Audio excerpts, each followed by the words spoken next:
Spain میں ایک بادشاہ تھا جس نے ایک بوڑھے آدمی کو سزا دی کہ اس کو تاحیات جیل میں ڈال کر اس کا کھانا پینا بالکل بند کر دیا جائے۔ چنانچہ اس کو ڈال دیا گیا اور اس کا کھانا پینا بھی بند کر دیا گیا۔ بوڑھے شخص کی ایک ہی بیٹی تھی جس کی خاص درخواست پر بادشاہ نے اس کو اپنے باپ سے مل لینے کی اجازت دے دی۔ اب جب بھی وہ لڑکی اپنے باپ سے ملنے جاتی، گیٹ پر اس کی سختی سے تلاشی لی جاتی کہ اس کے پاس بھی کوئی اشیاء خورد و نوش تو نہیں۔ اس کے علاوہ بھی محافظ اور چوکیدار اس کی ملاقات کے دوران چوکس رہتے کہ کسی قسم کی خلاف حاکم بات نہ ہو جائے۔ آہستہ آہستہ بوڑھا آدمی مزید نحیف و کمزور ہونے لگا۔ وہ لاغر ہو کر زمین پر گر جاتا اور پھر اٹھنے کے قابل نہ رہتا۔ اس کے جسم کے اعضاء ایک ایک کر کے اس کا ساتھ چھوڑنے لگ گئے۔ بیٹی دن بہ دن باپ کو گرتا جاتا دیکھ کر بہت پریشان اور آزردہ خاطر رہنے لگی۔ اس کو اپنے باپ کی صحت کی فکر کھائے جاتی تھی۔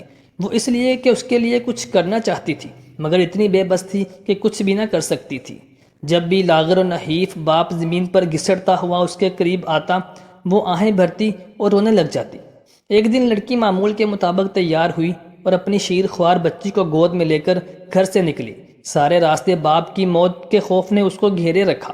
بالآخر جیل پہنچی، دروازے پر پہنچی اور اپنی چیکنگ کروانے کے بعد اندر گئی اور باپ سے ملاقات کی۔ اس کا باپ تو ایسے جیسے آخری دموں پر تھا۔ اس کی آنکھیں اشکبار ہو گئیں۔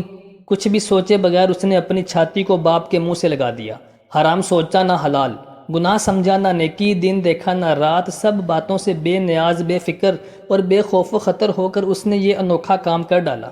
اپنی شیر خوار بچی کا حق بھی آڑے نہ آنے دیا۔ دربانوں کے خوف سے بس نظر پیچھے رکھی اور اپنا کام جلدی جلدی مکمل کیا اور گھر کو چل دی۔ دربانوں اور محافظوں کو اس بات کی حیرت تھی کہ بوڑھا کس طرح جانبر ہو رہا ہے۔ آخر ایک دن ایک دربان نے چپکے سے یہ منظر دیکھا۔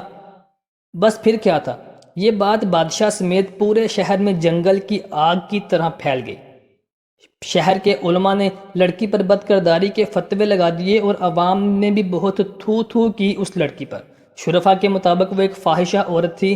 جب بات بادشاہ تک پہنچی اور اس کو سزا دلانے کا سوال اٹھا تو بادشاہ نے لڑکی کو بلایا اور اس سے کچھ سوالات کیے۔